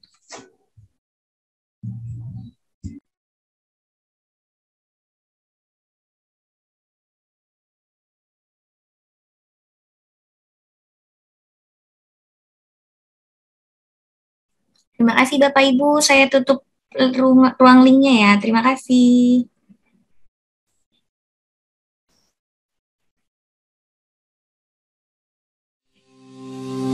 Terima kasih Mbak Pinta.